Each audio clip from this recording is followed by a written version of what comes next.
Yes, I think we're in good shape. Okay, so we're going to restart here. Sorry, thank you for your patience. So thanks for joining us, folks, on MDC's Wild Webcast on wildlife weathering winter. We're going to learn some strange but true facts about how Missouri animals survive severe winter weather.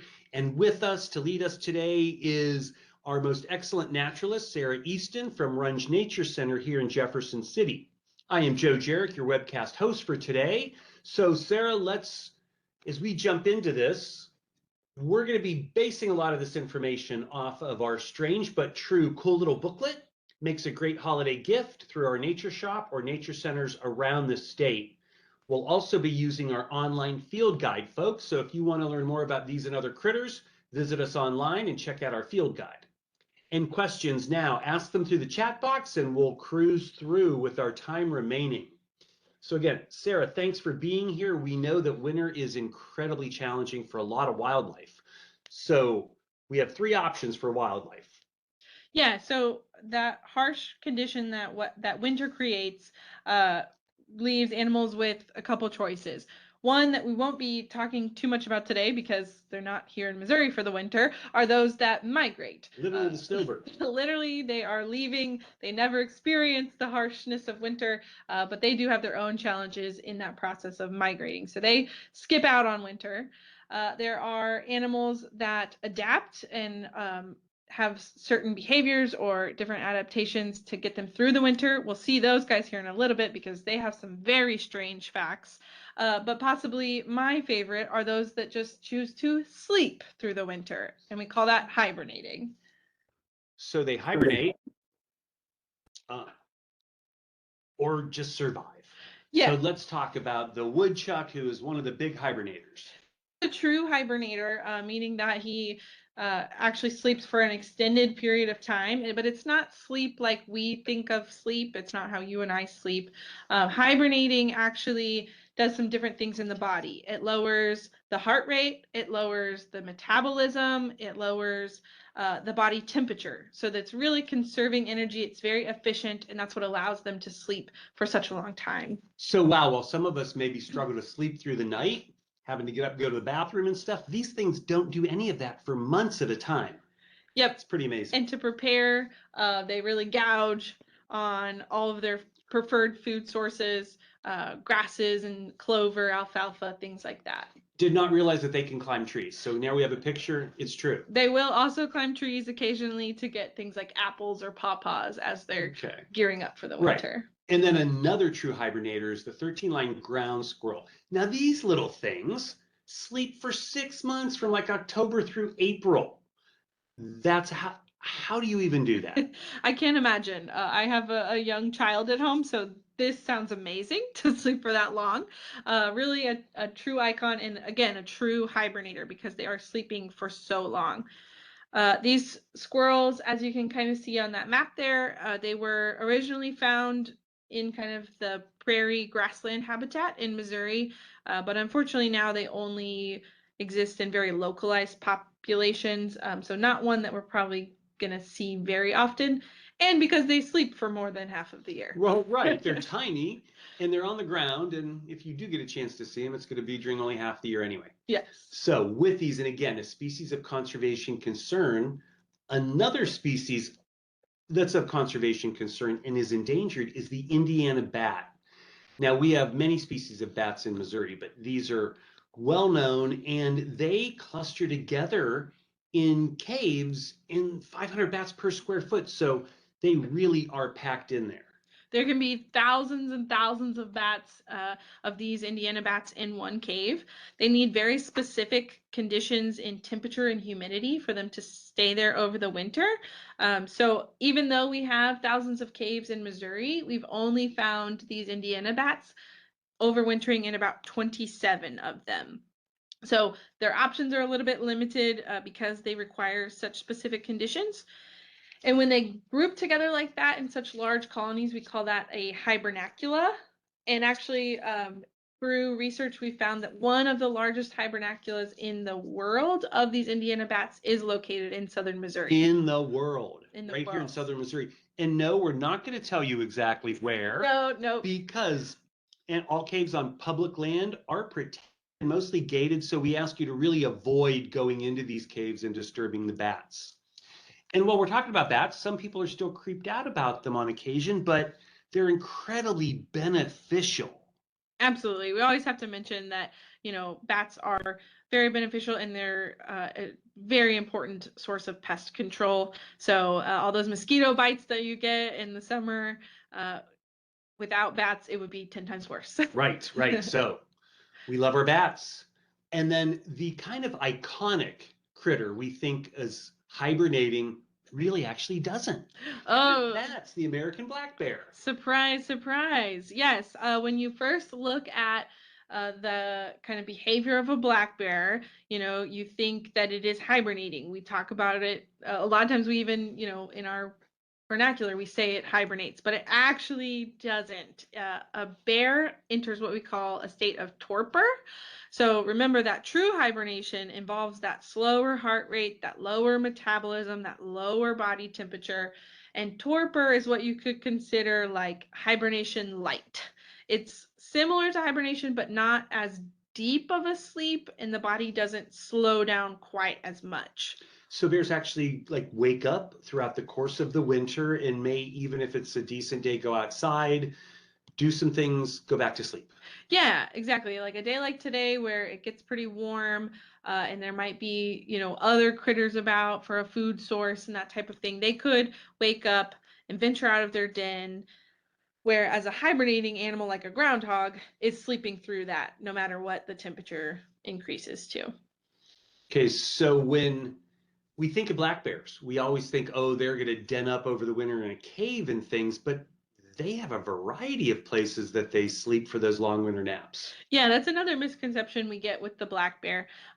We think about bears denning in a cave, but really a lot of our bears here in Missouri will spend the winter in like a hollow tree or even just kind of under an outcropping in a rock in a protected Kind of like we area. see here. Yeah, exactly. That's, I don't believe that picture is a true cave situation, but that would be a place that a bear could den for the winter. Or under a big brush pile. Yep.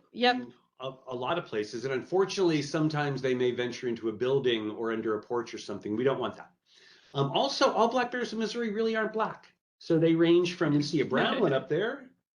Yes, they can be kind of a different color depending on what time of the year. They have some different kind of coats and things like that. So just because you see one that doesn't look, as dark as maybe that bottom picture there, doesn't mean that it's a different type of bear. Right, the black bear is the only bear that we have here in Missouri. And they range from what we call cinnamon, which you can see kind of that light brown coat, through the true black.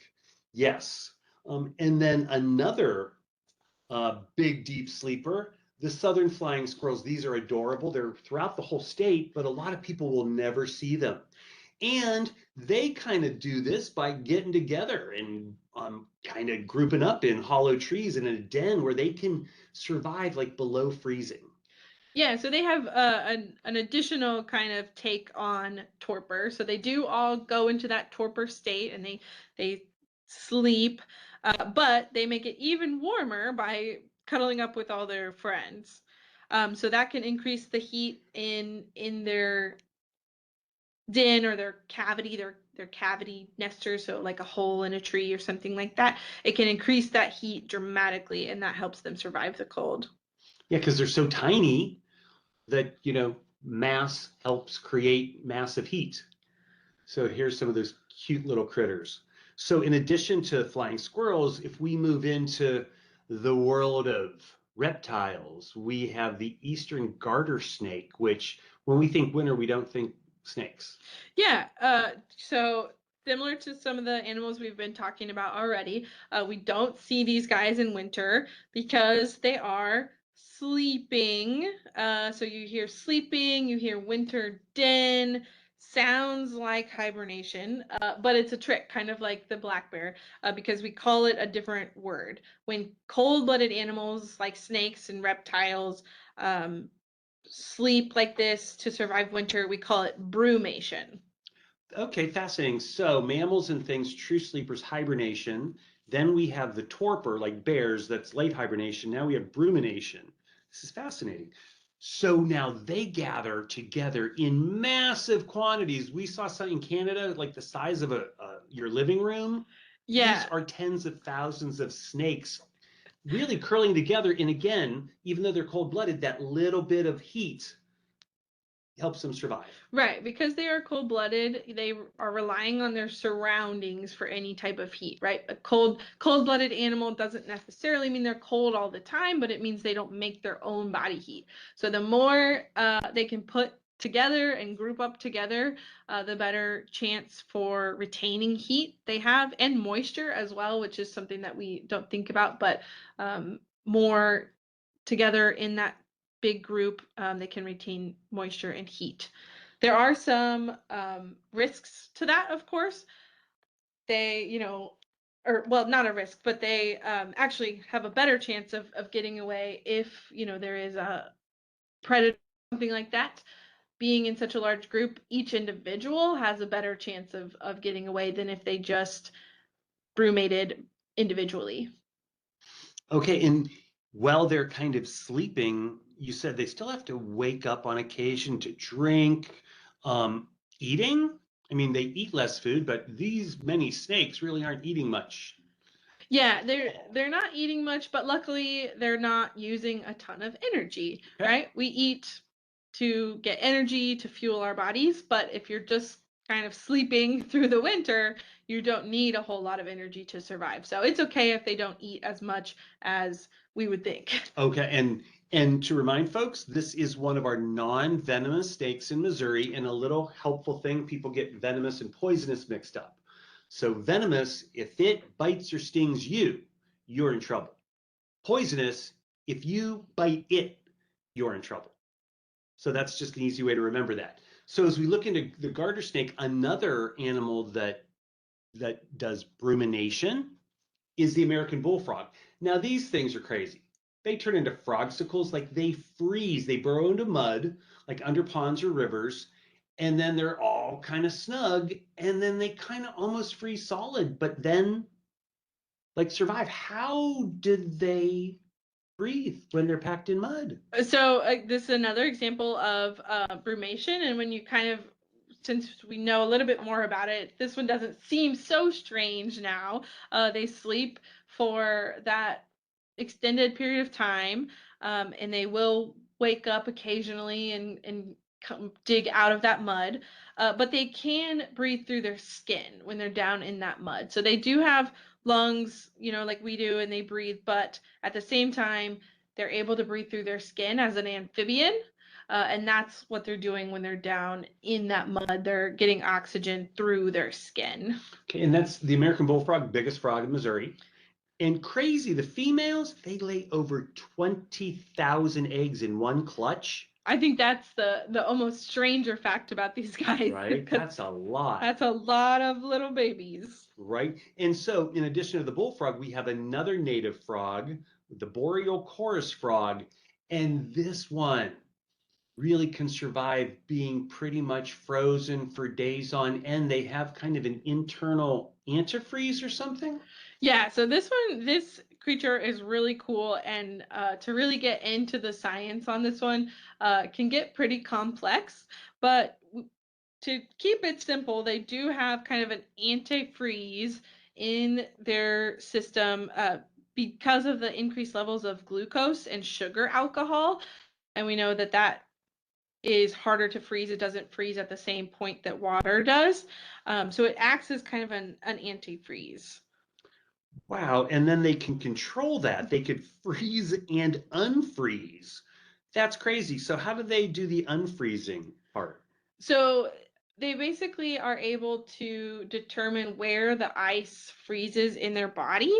They have ice nucleators, which are kind of shaped like ice crystals and therefore act like a location where more ice is going to form. It's already attracted to forming there because there's already these crystal So structures. this is within the cell. So they have these little structures within their actual cells that seek out the frozen parts and unfreeze them through proteins. Well, actually, no. So the ice nucleators are actually outside of the cell, which is what saves the frog. If that freezing was happening inside their cells would break, right? Because Right, they burst. they expand. You know, Good to expand know. is when it freezes. So by having those located outside of the cell, kind of in the intercellular areas of their body, they protect their actual cells from getting frozen. That's amazing. So It they is a bit freeze overwhelming to and think about. unfreeze. Nature is amazing. And especially these little things are so tiny. They're just tiny. So as we jump back into a mammal, an iconic mammal, the beautiful red fox. So, that's common throughout the state, as we could see. Now, a couple really amazing things. Their ability to find and pounce on mice and other things up to like a foot or something under the snow gives them some really cool survival skills. Plus, the huge big tail on the fox, it's about 40% of the fox's total length, and they curl up into a donut and then they could wrap their tail around their face and for extra warmth. Yeah, and so we have shifted now into kind of those animals that are active during the winter, and the fox is a great example of that because of those adaptations that you were talking about. It stays warm because of the thick fur on its body. We were talking about the tail that it can curl up there. It can tuck its nose under, and it's basically like it gets to carry around a blanket all the time. And it has the adaptation to find food, which we talked about at the beginning, can be hard to find during winter. So you'll really commonly see pictures of foxes with their face down in the snow and their hind end up in the air. They'll jump a couple of feet in the air and pounce down into the snow. Right, because they're listening for, rodents and things like that under the snow and are pouncing right directly in on them. The rodents think they have some protection with that layer of snow, but the fox can actually hear them anyways. Amazing. That is amazing. And they're adorable. They're so cute, yes. Right. So in addition to the red fox as a predator, we have a prey animal. So the bobwhite quail, iconic again in Missouri, and these little birds kind of warm up and watch for predators by forming these little circles with their tails touching in the center and their beaks pointing out so they can keep warm and keep on the lookout. So that's fascinating. Yeah, so they take kind of the same approach that the flying squirrel did, except that they're still active. So they do bring all their friends and try to retain heat by grouping together. Like 5 to 30 birds? Usually about 5 to 30 is what we consider a covey. And this is where I was getting a little confused earlier. This is where we can see some risk introduced. So yes, they are together, which helps them save heat. But they also are then more attractive to predators, right? They can't hide as easily if they're in such a large group. There's also some potential to share diseases when they get in a big group like that. And like we mentioned earlier, with our garter snakes, finding food, because these guys are not cold-blooded, they do still need to eat during the winter. Finding food for multiple birds can be a problem too. Because they group together, that's a bigger challenge. But again, pros and cons. Pros and cons, yeah. You got to weigh all this out. So that's a survival strategy that they use, is coming together and forming the kind of the different donuts. It always reminds me of like standing around a fire. Right. But a bunch of folks standing around a fire. Except you have to turn around and look outward. Yes. So again, if we can get your questions, we'll share those. And as we move from this prey animal, one of the big but tiny predators in Missouri is the least weasel. These things are like 6 inches long or They're something. tiny. And one of the cool things is their winter weather survival strategy is their coats go from that summer brown and tan to a winter white. Now that helps them hide from things that might want to prey on them, and it also helps camouflage them from the animals that they hunt. Yeah, so this animal, the weasel, is typically found in kind of those northern counties of Missouri, like you saw up there, in areas with really low or sparse ground cover. So kind of those pasture areas or grasslands. So it makes sense that they would need to camouflage. Typically having snow around in those areas is what camouflages them when they turn white in the winter. But like you mentioned, Joe, that camouflage helps them be protected so that they don't get picked off by, say a hawk overhead. But also it helps them be sneaky to sneak up on an unsuspecting prey, which could be like a mouse, which might be about the same size as so little. that weasel. But they are fierce predators, and they can eat things up to the same size that they are. They can eat up to about a mouse a day. That's how great they are at being a predator, and I like it because it's a great rodent control. Right, yeah, they are little helpful rodent controllers. So the least weasel. And again, you can find more information about all of these critters in our field guide. Now, here's the sad sack, kind of. It's the Virginia possum. And even as we look at the illustration, you got to have sympathy. Now, these little critters survive a lot.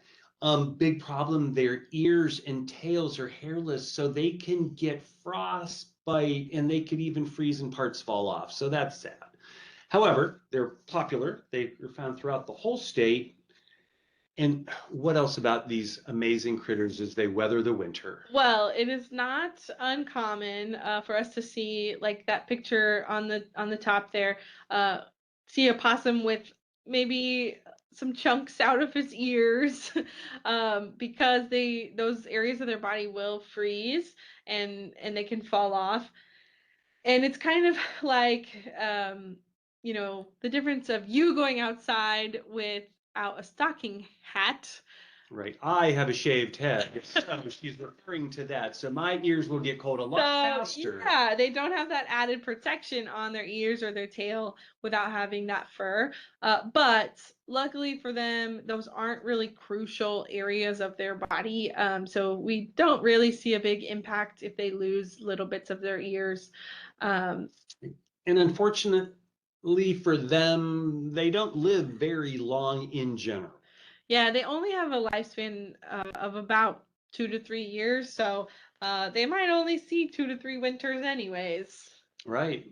So let's give a shout out to our frail friends, the possum. Now, another critter, again, we talk about migrants, and a lot of animals leave and migrate, especially birds. But we do have some birds that do stick around for all or part of the winter. A lot of waterfowl species, ducks, even if they're passing through, they're sticking around a while. Now, how do these birds survive, like not just in the winter, but in water that's freezing? So why don't their feet freeze? How does this work? Yeah, you think about it being cold outside and then think about having to go swimming. That's right, like a polar horrible. Plunge. Yeah, they do a polar plunge like every day. Polar plunge. Their feet actually have these really cool adaptations where their blood leaving the body, so pumping away from the heart, and the blood returning from the feet actually pass by each other. And so the warm blood that has been in the warm part of the body, the main part of the body, and is headed to the feet, passes by the cold blood that's returning.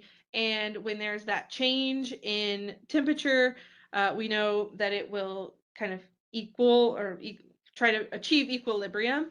And so the warm blood sort of warms up the cold blood as it returns to the vital part of the body. Right. So, I mean, the legs aren't kind of vital in this sense, and that keeps them from freezing. Right.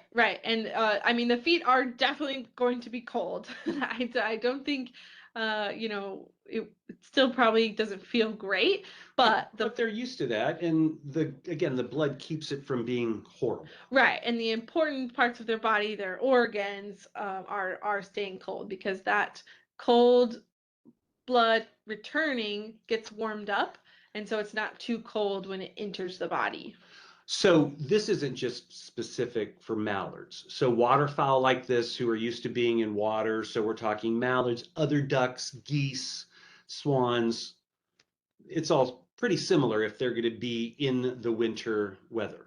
And it's really cool. We talked a little bit about like the science for the chorus frog, but again, this is just physics, right? Because we talk about heat loss and trying to achieve that equilibrium. So it's really just a simple physics solution. Right. And we also hear a lot about goose down being such a good insulator, but ducks also have down. So in addition to their outer feathers, those under feathers, the down helps keep them warm. Yeah, so on a bird, you'll see lots of different types of feathers, the wing feathers, and then the body feathers, which is what we call the down. So those feathers on their body are doing a couple things. One, they're waterproof or water repellent. So they have some oil in that feather that helps the water bead up and slide right off. You might have heard the saying, water off of a duck's back. Yeah. Yeah, helps the water slide right off. And actually, those feathers are trapping a lot of air. And that might sound kind of counterintuitive, but it creates kind of a blanket of warm air around their body. Right. And that's like when we have a goose down jacket, it's not the down itself, but it's the air that's trapped in the puffiness that keeps us warm. Yes. So that's really for ducks and other waterfowl. Real quick, Carly wants to know, she had a woodchuck in the back of her property. She had an old apple tree it was eating out of and climbing, how cool, but then they had to cut the tree down. So does she really have to do anything to help it with its natural foods? No, he probably will be able, or she, the woodchuck, will be able to find other sources Plenty of of food. other food. So yes, I'm sure it enjoyed those apples, but it will be able to find other food. Right. And again, you don't need to feed wildlife. We want to just leave it wild. So again, and thanks. Leanne wanted to know if this was only with mallard ducks. So we know it's with other species. And now we move on to another bird, a big bird of prey, one of the largest birds of prey, which is the great horned owl. Now, these things are pretty huge and they don't give a hoot about cold weather. In fact, they could lay eggs in January. That seems insane. And then their eggs can survive temperatures of 10 degrees below zero. How is that possible? So it's a really big thanks to Mama Owl because she will be incubating those eggs pretty much constantly. She doesn't really leave the nest very much because it is so cold. Other birds who lay their eggs later in the year, they might be able to leave for short amounts of time. But our great horned owl moms are sitting on those eggs pretty much constantly until they hatch, meaning that dad has to bring all the food. Okay, so that's good to know. So they're paired here. So Okay. one is feeding. And why did they nest so early when other birds nest much later? So they do it to give their chicks an advantage. It takes quite a while compared to other types of birds. Takes quite a while for their chicks to mature. So in order to help their chicks survive the next winter, they want them to be as hardy and as old as they can be. So they lay their eggs a lot earlier to give them more time to grow up and mature before they face their next winter, because they'll typically be alone, or at least semi-alone at that Right, that they winter. fledged, they've Right. left the parents, now they're on their own. And that's a good point because when we think of a lot of birds, songbirds, for example, they'll lay eggs within a few weeks, the eggs hatch within just a couple weeks, they usually leave the nest, where because these are larger birds, they're predators, I mean, they just take longer. Yeah, usually the bigger the bird, and really the bigger the animal, the longer it takes for young to mature and things like that. Okay, and when we great horned owls, we see some pictures here, like that's it looks like in a tree cavity, but these are big birds. Do they build their own nests? Where do they nest? They're actually not nest builders. They are known for let's say commandeering other nests. So they will take nests from other birds. Like home invaders of the bird world. Yeah. Bigger birds, because they do need a bigger nest, but things like crows or herons, hawks, there have actually been recorded instances of great horned owls taking eagle nests. So like chasing off the eagles. Yeah, chasing off bald eagles, and commandeering a bald bad eagle birds. nest. Right? It all depends. It all depends. Right. So as we're looking into flying animals, we look at one of the biggest birds, and then we jump down to really kind of a tiny butterfly.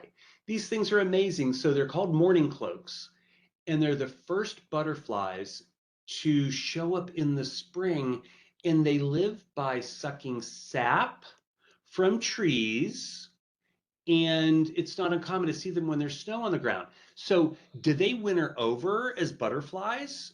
And then how do they, like the sap, how does that work? Yeah, so thinking about insects in winter is really interesting because we don't. And usually they Except the ones that get in our house. True, true, and except for the ones who try to come into your house for the winter. A lot of insects will migrate. You know, we're probably all familiar with a certain butterfly that migrates, the monarch. Other insects will burrow underground for the winter, but the mourning cloak is a really interesting case because it sort of hibernates more or less. I actually don't know what the specific word for this is for an insect. There probably is one, but I'll say that It's not real common. yeah, it's not very common, that they do basically hibernate. They kind of shut down their body, and they will spend the winter under like tree bark or in kind of tree cavities where it might be a little bit warmer, and they'll slow down, their metabolism and stuff to kind of sleep through the winter unless there's a warm day. They will come out and fly around because those warm days also help the sap of trees move. That freezing and thawing creates movement in the sap of the trees, and that's what they eat throughout the winter. So you can see that in that picture. So, on the okay, screen. so that little butterfly is actually using its proboscis? Is Yes, that proboscis, yeah. proboscis, the long siphon to drink sap? And when we think of kind of, we think of maple sugar and maple sugaring, and that happens over the winter, like you said, when the sap starts flowing. So their timing, they're not limited to maple trees, but their timing is really timed to the sap starting to flow. Yeah, and they can, like you said, they're not limited just to maple trees. They can drink sap from other trees, and they'll find either like injuries in the tree if there was a branch that broke off because of ice, or woodpecker Right, sapsucker, right, like that. create they, for better or worse, create an injury in the tree, and the tree's response to that is to push sap towards Okay. that injury. Okay, pretty cool. A couple things here. Thank you, Allie. Evidently, when insects winter over, it's called diapause, I Diapause. think So I've thank heard God. that before. Yeah. Right. And can we jump back real quick to the squirrels, the Sure. 13-line ground squirrels? Oh, all the way back. So, Sandy, you did miss it. We were talking about it earlier, but we're going to jump back to 13-line ground squirrels. Now, these guys get together in October and sleep until April, so about 13 months. And then also we have the southern flying squirrel. And those are the cuties that get together up to 50 squirrels in a tree cavity to help stay warm. All that, because they're so small, they rely on numbers to create body mass, to create heat. Yeah, and so I know we talked about these a little bit, but the 13-line ground squirrel, that one can often be confused with a chipmunk. They're about the same size. They kind of have the same behavior and mannerisms. Makes sense because they are closely related. But the 13-line ground squirrel, like we mentioned earlier, is pretty rare to see because it is not found all over. And if you do see that or are comparing them, the 13-line ground squirrel has many, many more lines 13. than, yes, 13, than the woodchuck, or sorry, excuse me, the chipmunk, that you might be confusing that with. Right, and as we said, they're found in a very limited part of the state, on the ground, so grasslands and things. And seeing them is pretty special because, like we said, they sleep half the year. Yeah. And then they're camouflaged in the high grass for the rest of the year. So hopefully that helped Sandy with the squirrel questions. And I think we're kind of through our list. So we were talking last about the morning cloak butterfly, which is just amazing that these things overwinter and then wake up and drink sap while there's still snow on the ground. And they have a pretty long lifespan. Part of the reason why they have to survive winter is because they have a long lifespan, at least in terms of butterflies. They will be a butterfly for about 10 months, which is pretty long compared to most butterflies. The other one that has an interesting lifespan, of course, is the monarch. But for most butterflies, that is much longer than others are spending in the butterfly stage. Right. So that's why, 10 months, at some point in those 10 months, you're going to face winter conditions. Because a lot of butterflies live literally weeks Yes. and not months Yeah. as butterflies. Yes, absolutely. Right. Okay. Couple quick things here. Sandy also was wondering about like the gray squirrels and the brown squirrels. Red squirrels. Well, in Missouri. Yeah. The big bronzes and the gray squirrels here in Missouri, did they hibernate? No, not really. They will take they will probably sleep more often than they do throughout the summer and spring when temperatures are nice. But they're very much still active. They're still looking for food. The nuts that they're visiting, yes, they're visiting all their caches. So a cache is, where they store up acorns. So they are active, but they might have kind of extended periods of sleep, like, 12, 24 hours. Well, if we get really bad weather, they're going to Yeah. stay in the nest. But if your backyard's like mine, those things are running around everywhere still, even when we get the bad weather. Yeah, and winter is a great time though to point out their drays, DREY dray, and that is what we call a squirrel nest. Oh, up in the trees. Yes. So you Yes. see those kind of roundish things high up in the branches of trees, squirrel nests. And that's where they'll drays. be sleeping. Yeah, they're called drays. Okay. And they kind of make a little burrow within that nest, and again acts like a big blanket to keep them warm. Right, and they'll kind of cluster, not 50, but like there a might family be a couple in there. Yeah. can get in there. Okay. Couple quick things. So hopefully, Sandy, that helped about squirrels. And Celeste, so and other folks, you can get our Strange But True booklet along with our 2006 Natural Events Calendar from our online nature shop or at MDC nature centers and I believe some regional offices around the state. So hopefully that helps Celeste as far as the calendars. And Sherry wants to know, with the great horned owl, will they steal a nest even if the original bird living there has eggs in it? So do they commandeer nests like in the winter, or because they're nesting in the winter when other birds don't have eggs? Yeah, usually not, because you're right, because they lay their eggs so much earlier than other birds. They will have already been through the process of laying their eggs, and they're already incubating. So by the time when they're taking the nest, there's usually not other birds with eggs in them. Did that make sense? Yes. Did I say that correctly? Okay. So the short answer, I guess, is no, they won't like go into a nest and kick out the eggs just because of the timing. Of the timing. Yeah, Right, they might be bold enough to do that, but luckily the timing doesn't work out. Right. Okay, good to know. And again, you can get Strange But True along with our new natural events calendar and a bunch of other great holiday gifts for your nature lovers at our nature centers around the state and online at our online nature shop. And you could even call the 877 number. So if you're looking for holiday gifts, here's some good ones. All right.